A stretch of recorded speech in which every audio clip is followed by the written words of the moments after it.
Reading here on page 15 with chapter 7, which takes up the topic of idolatry. And you probably know this concept. An idol is a false god. And so a religion that practices idolatry would then be a false religion and worship something else instead of God.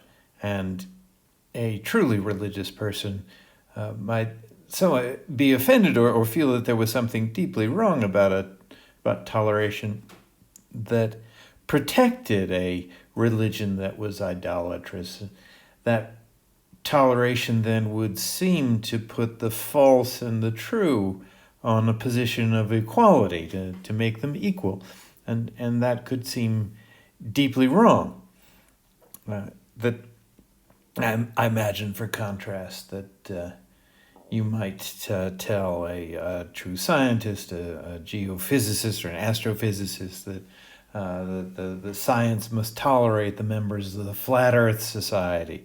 These people who think that they deny that the Earth is round, and maintain, even in the modern world, that the world is flat.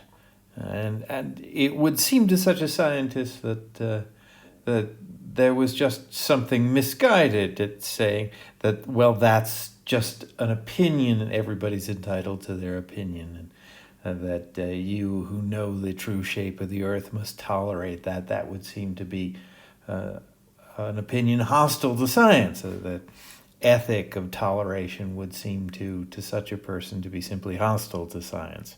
And in the same way, a sincerely religious person might feel that Locke was attacking religious belief itself, to say that the true and the idolatrous religion must be treated as equals.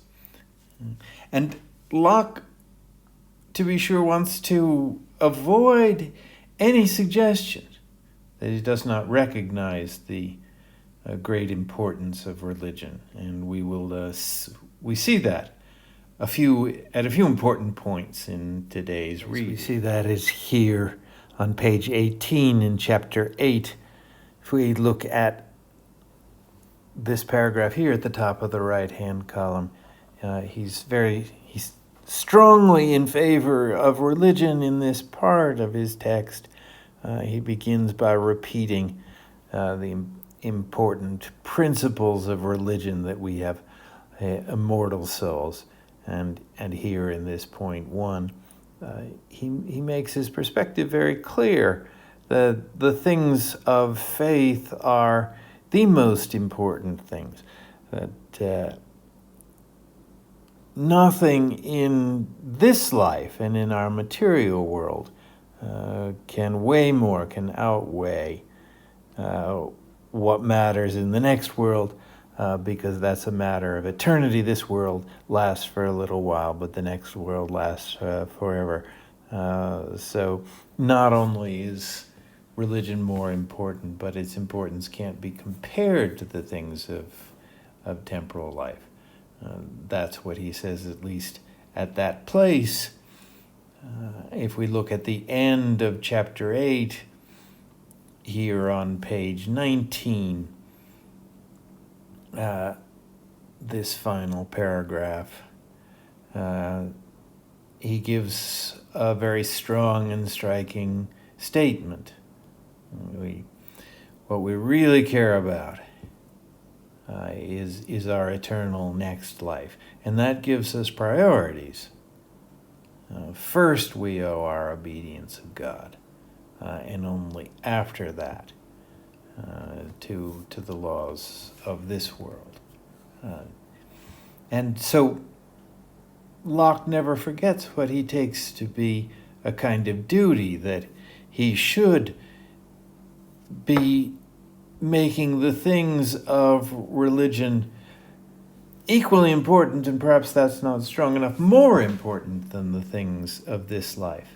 And yet we must admit, from a certain point of view, it's easier to make an argument for toleration if you diminish religion. And that would be one of the vulnerabilities of his argument. It seems like somebody who's for toleration is therefore against strong religious belief. And if people get that impression, then he's really lost the argument, no matter what he says. He won't succeed in recommending to his very religious society that they adopt toleration unless he can speak directly to religious people.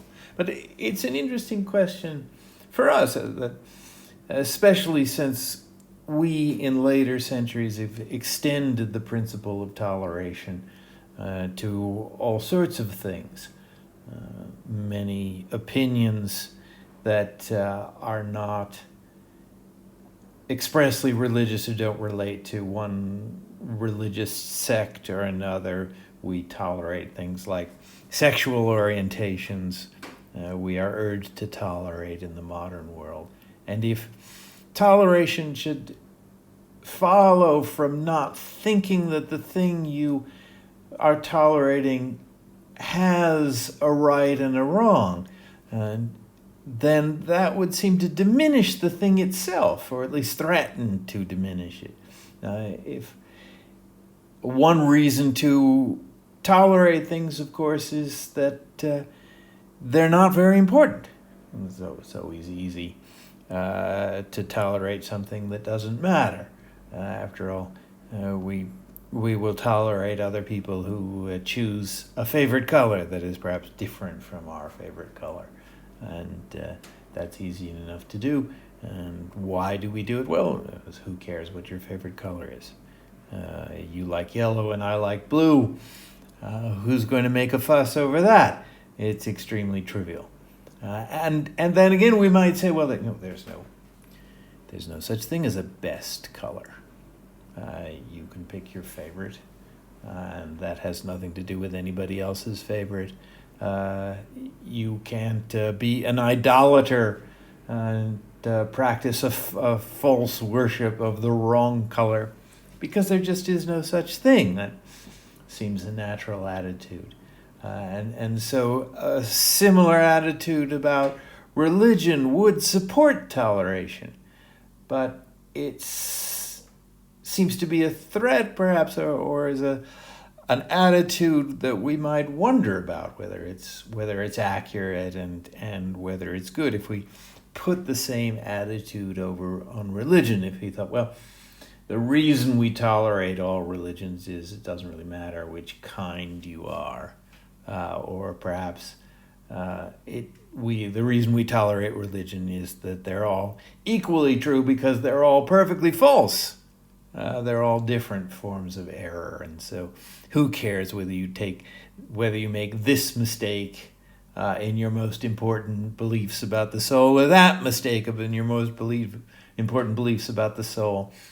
We can tolerate them all because they're all wrong. So that is not at all Locke's argument. It would support toleration to a very great extent. But those would not necessarily be good beliefs. Or when I'm willing to say that if reason leads you to the belief that a certain something is true, then you should go ahead and believe it.